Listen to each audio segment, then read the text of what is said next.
Hello viewers, welcome to the grow Telugu YouTube channel.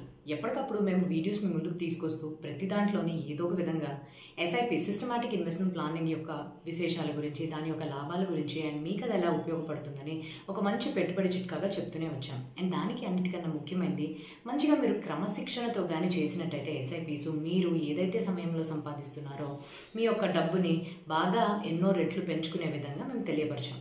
కాకపోతే ప్రతి ఒక్కరికి కూడా ఎస్ఐపిస్ అనేవి రెగ్యులర్గా చేయలేకపోవచ్చు. కొంత సమయం చేసిన తర్వాత ఏదో ఒక అనూహ్యమైన కారణం వల్ల అది స్టాప్ చేయడం కానీ, స్టాప్ చేసిన తర్వాత అందు నుంచి డబ్బుల్ని బయటికి తీసేయడం కానీ, రిడమ్షన్ చేసేవి చాలా ఎక్కువ కారణాలు మనం చూస్తూ ఉంటాం. అయితే ఈ వీడియోలోని అసలు ఎస్ఐపిస్ క్రమశిక్షణగా చేయడంతో పాటుగానే మీరు అలా విత్డ్రా అంటే ఎప్పుడైతే మీరు అలాగా ఆపేయాల్సిన సమయం వస్తుందో అసలు ఏదన్నా ఒక తీరులోని ఆ డబ్బుల్ని కానీ అలానే ఉంచినట్టయితే, అసలు మీరు ఎస్ఐపిస్ని స్టాప్ చేసిన తర్వాత ఎస్ఐపిస్ చెయ్యకపోయినప్పటికీ కూడా అప్పటిదాకా ఏదైతే ఆ డబ్బులు అకౌంట్లో జమ అవుతాయో అది కానీ అలా వదిలేసినట్టయినా కూడా మీకు మంచి ఫలితాలు అనేవి లభిస్తాయి. అదే మనం ఈ వీడియో ద్వారా ఎలాగని తెలుసుకుందాం. సో ఇంకెందుకు ఆలస్యం, వెళ్ళిపోదాం ఆ వీడియోలోకి. కానీ వీడియోలోకి వెళ్ళడానికన్నా ముందు తెలుసు కదండి, మీరు కానీ ఇంకా మా గ్రో తెలుగు యూట్యూబ్ ఛానల్కి సబ్స్క్రైబ్ చేసుకున్నట్టయితే ఆ బెల్ ఐకాన్ని క్లిక్ చేసుకోండి. ఎందుకంటే వివిధ రకాల టాపిక్స్ మీద మీకు అవగాహన పెంచే ప్రయత్నం చేస్తూనే ఉంటాం. కాబట్టి నేను సిఏ హిరణ్మయి అండ్ ఈరోజు మనం చూడబోయేది ఎస్ఐపిస్ని స్టాప్ చేసిన తర్వాత అందులో ఉండే అమౌంట్ని రిడీమ్ చేయకుండా అలానే ఉంచితే మనకి ఎటువంటి లాభాలు వస్తాయని. సో అందరికీ కూడా తెలిసిన విషయం అసలు ఎస్ఐపి అంటే ఏంటి, ఎస్ఐపి వల్ల వచ్చే లాభాలు ఏంటని. కానీ ఒక 1 మినిట్ పాటుగా అసలు మనం మళ్ళీ ఇంకొకసారి ఎస్ఐపిస్ అంటే ఏంటో తెలుసుకుందాం. మ్యూచువల్ ఫండ్స్ వాళ్ళు అందించే ఒక ఫెసిలిటీ ద్వారా మనము రెగ్యులర్గా కూడా పెట్టుబడి మన డబ్బుల్ని ఈ పర్టికులర్ మ్యూచువల్ ఫండ్స్లో వేసుకోవడానికి ఎస్ఐపి సిస్టమాటిక్ ఇన్వెస్ట్మెంట్ ప్లాన్ అనే ఫెసిలిటీని అందించారు.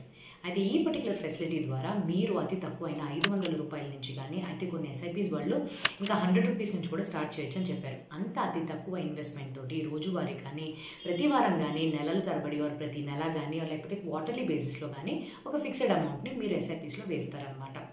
ఇలా మీరు వేసిన ప్రతిసారి కూడా ఎన్ఏవి నెట్ అసెట్ వాల్యూ అంటే ఆ మ్యూచువల్ ఫండ్ స్కీమ్లోని ఆ పర్టికులర్ డేట్లోని ఏదైతే నెట్ అసెట్ వాల్యూ ఉంటుందో ఆ బేసిస్లోని మీకు యూనిట్స్ అనేవి అలకేట్ అవుతాయి.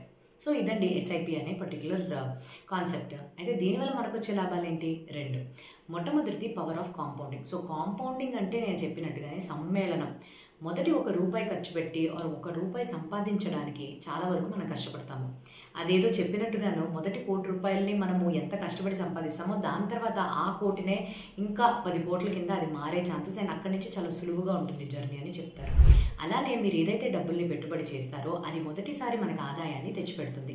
ఆ ఆదాయాన్ని మళ్ళీ మీరు పెట్టుబడి చేసినప్పుడు ఆదాయం పైన ఆదాయం అనేది లభిస్తుంది. అండ్ ఇది ఏ రేట్లో అనేది గ్రో అవుతుంది, ఏ రేట్లో పెరుగుతుంది, ఎన్ని రెట్లు పెరుగుతుంది అని చూస్తే ఒక జామెట్రిక్ ప్రోగ్రెషన్లా చెప్పుకోవచ్చు. ఎన్నింతలు, 2ఇంతలు, 3ఇంతలు, 4ఇంతలు కాకుండా 10ఇంతలు, 100ఇంతలు పెరిగే అవకాశాలు కూడా ఉంటాయి. సో దాన్ని మనం పవర్ ఆఫ్ కాంపౌండింగ్ అని అంటాము.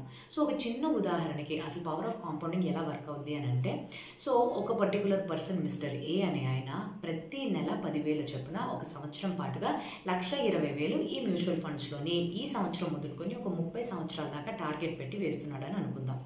అండ్ ఈ పర్టికులర్ మ్యూచువల్ ఫండ్స్ నుంచి వచ్చే రిటర్న్ 12%. ఓకే, యావరేజ్ రిటర్న్సే తీసుకుందాం, ఎక్కువ వద్దు తక్కువ వద్దు. ప్రతి ఒక్క సంవత్సరం తన ఇన్వెస్ట్మెంట్ వాల్యూ కలుపుకుంటే 30 సంవత్సరాల పాటుగా 36 లక్షలు ఆయన వేసుంటాడు.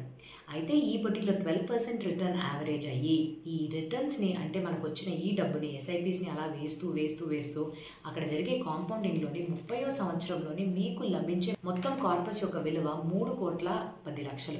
అంటే ఏంటి, మీరు వేసింది 36 లక్షలు అయితే 3,10,00,000 అంటే 2.72 crores మీకు లాభం అనేది డైరెక్ట్గా వస్తుంది. అండ్ ఇక్కడ కూడా చూడండి గమ్మత్తైన విషయం, ప్రతి సంవత్సరం కానీ చూస్తే 29 నుంచి 30వ సంవత్సరం మధ్యలో మాత్రమే ఈ రెండిటికి మధ్యలో ఉండే ఆ గెయిన్ ఉంది కదా. అంటే ఒక సంవత్సరం మీరు ఎక్స్ట్రా వేసినందుకు మీకు ఎంత ఎక్స్ట్రా వస్తుంది అని అంటే 33 లక్షలు. అంటే దాదాపుగా మీరు ఏదైతే మొత్తం 30 సంవత్సరాలు పెట్టుబడి చేసిన 36 లక్షలకి దగ్గరగా ఉంటుంది గెయిన్స్. అది కూడా 30 సంవత్సరాల వరకు మీరు వెయిట్ చేస్తారు. సో అదండి పవర్ ఆఫ్ కాంపౌండింగ్ అని మనం అంటాము.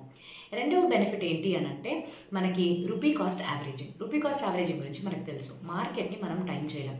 అంటే మార్కెట్ పడిపోతున్నప్పుడు ఇప్పుడు కొనేద్దాము, మార్కెట్ హైలో ఉన్నప్పుడు అమ్మేద్దాం, ఇది సాధ్యం కాదు కొంతవరకు. సో ఎస్ఐపి రూట్ ద్వారా మనం ఒక క్రమశిక్షణతోటి మార్కెట్తో పరిస్థితితో సంబంధం లేకుండా మార్కెట్ ఎక్కువగా ఉన్నప్పుడు మనము ఇన్వెస్ట్ చేస్తాం, మార్కెట్ తక్కువగా ఉన్నప్పుడు కూడా ఇన్వెస్ట్ చేస్తాం. ఇలా చేయడం వల్ల ఏమవుతుంది, తక్కువగా ఉన్నప్పుడు ఎక్కువ యూనిట్స్ని కొనగలుగుతాము, ఎక్కువగా ఉన్నప్పుడు మార్కెట్ ఫ్లక్చువేషన్ అంటే హైలో ఉన్నప్పుడు తక్కువ యూనిట్స్ అనేవి అలాట్ అవుతాయి. అవుతాయి. ఇలా దీర్ఘకాలికంగా గానీ మనం చూసుకున్నట్టయితే మన యొక్క పర్చేస్ కాస్ట్ ఎన్ని యూనిట్స్‌ని అయితే కొంటున్నామో దాని యొక్క పర్చేస్ కాస్ట్ అనేది యావరేజ్ అవ్వడం మొదలుపెడుతుంది. సో, రూపీ కాస్ట్ యావరేజింగ్ అని అంటే మనము దీర్ఘకాలికంగా మన యొక్క కాస్ట్ ఆఫ్ పర్చేస్‌ని యావరేజ్ చేసుకొని రావడం.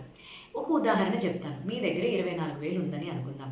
సో, మీరు 24,000ని ప్రతి నెల 2,000 చొప్పున ఒక ఎస్ఐపిలో వేశారని అనుకుందాం. సో, ప్రతి నెల మీరు ఏ డేట్‌లో అయితే వేస్తున్నారో ఆ డేట్‌లో నెట్ అసెట్ వాల్యూ ఎంతైతే ఉంటుందో దాని యొక్క ఆధారంగా మీకు అలొకేట్ అవుతాయి. సో, నేనిప్పుడు చూపించే టేబుల్‌లోని 24,000ని 2,000 చొప్పున 12 నెలలకు గాని వేస్తే జనవరి నుంచి డిసెంబర్ దాకా నెట్ అసెట్ వాల్యూని బేస్ చేసుకొని మీకు అలాట్ అయ్యే యూనిట్స్ 1346. కానీ ఇలా కాదు, జనవరిలోనే మొత్తం 24,000 ఉంది కదా, ఏం చేస్తాను, ఒకేసారి వేసేద్దామని వేస్తే ఆ పర్టికులర్ మంత్లో ఉండే ఎన్ఏవి 20. సో దీని యొక్క ఆధారంగా చూస్తే మీకు 1,200 యూనిట్స్ మాత్రమే అలొకేట్ అవుతాయి. సో 1346 ఎక్కడ, 1200 ఎక్కడ? సో ఆబ్వియస్లీ డిసెంబర్లో మన నెట్ అసెట్ వాల్యూతో ఈ యూనిట్స్ని కానీ మల్టిప్లై చేస్తే అఫ్కోర్స్ ఎక్కువ యూనిట్స్ ఉంటే మీకు ఎక్కువ లాభం వచ్చినట్టే కదా. కాకపోతే ఈ రూపీ కాస్ట్ యావరేజింగ్ అనేది ఎప్పుడు కూడా మనకి ఎక్కువగా యూనిట్స్ అనేవి ఇలాగే అలొకేట్ అవుతాయా అని చెప్పడానికైతే అవకాశం లేకపోవచ్చు. కానీ ఈ బెనిఫిట్ అనేది మాత్రం ఉంటుంది. ఎలాగా?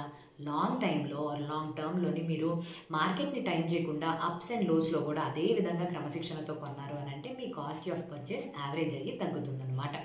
అయితే ఎస్ఐపీస్‌కి ఇన్ని బెనిఫిట్స్ ఉన్నాయి. కాకపోతే ఎస్ఐపీని ఎందుకు ఆపేయాలి?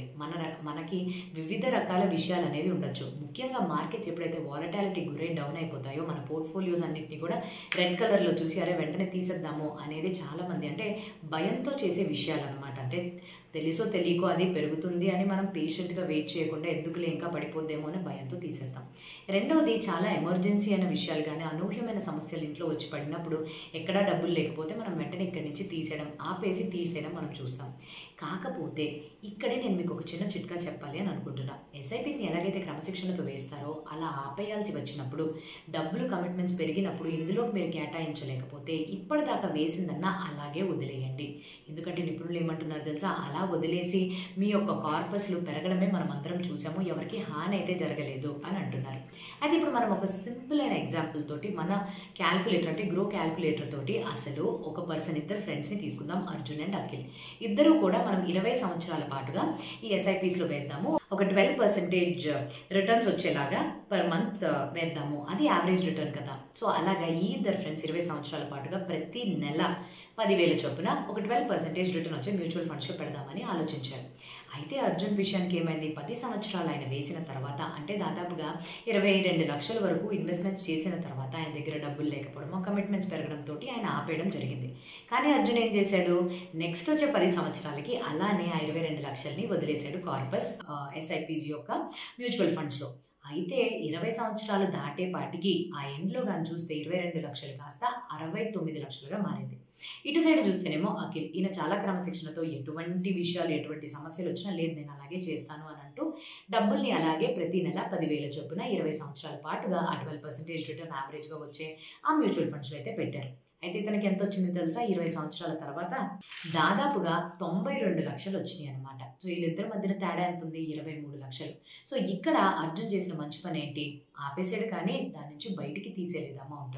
సో అలాగున్నప్పటికీ ఆ ఆదాయం అనేది మళ్ళీ కాంపౌండింగ్ ఎఫెక్ట్‌కి గురయ్యి దాదాపుగా ఒక 20 లక్షల తేడాతోటి ఒక మంచి కార్పస్‌ని అందించిందని చెప్పుకోవాలి అర్జున్‌కి. సో ఈ ఒక ఉదాహరణ కూడా మీరు గుర్తుపెట్టుకుని మిగతా అంటే నెక్స్ట్ గోయింగ్ ఫార్వర్డ్ ఎస్ఐపీస్‌ని ఎంత క్రమశిక్షణతో వేస్తారో అలానే ఎస్ఐపీస్ ఆపేసినప్పుడు డబ్బులు మాత్రం వెంటనే అవసరపడి అందులో నుంచి తీసేయకండి. తీసేస్తే మీరు కాంపౌండింగ్ యొక్క మ్యాజిక్‌ని కోల్పోతారు. అప్పటిదాకా పెట్టిన శ్రమ అంతా వృధా అయిపోతుంది. ఆ పర్టిక్యులర్ కమిట్మెంట్‌కి ఎక్కడి నుంచన్నా డబ్బులు సోర్స్ చేయగలిగితే దాన్ని ఉపయోగించి ఈ పర్టిక్యులర్ ఫార్ములా ఏదైతే ఈ ఎగ్జాంపుల్ చెప్పానో దీన్ని చూసినట్టయితే మీకే అర్థమవుతుంది కదా. So on that particular note SIPs అనేవి మనం ఆపేసినప్పుడు తీయకుండా ఉన్నట్టయితేనే నిపుణులు చెప్పిన ఆధారిత ఎగ్జాంపుల్స్‌లోనే మనకు మేలే ఎక్కువ జరుగుతుందని తెలుస్తుంది. సో అదండి ఈరోజు మనం చూసిన ఈ పర్టిక్యులర్ టాపిక్ అనేది. సో ఇంకా మంచి టాపిక్‌తో మీ ముందుకు రావడానికన్నా ముందు have happy and safe investment. And ఇది ఒక ఎడ్యుకేషనల్ కంటెంట్ కోసం మాత్రమే మీ ముందుకు తీసుకొస్తున్నామండి.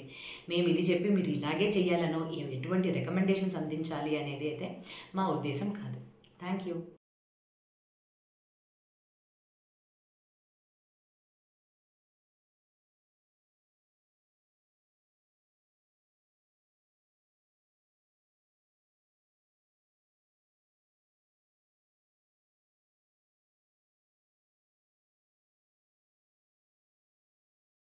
Investment in securities market are subject to market risks. Read all the related documents carefully before investing. Please read the risk disclosure documents carefully before investing in equity shares, derivatives, mutual fund, and or other instruments traded on the stock exchanges.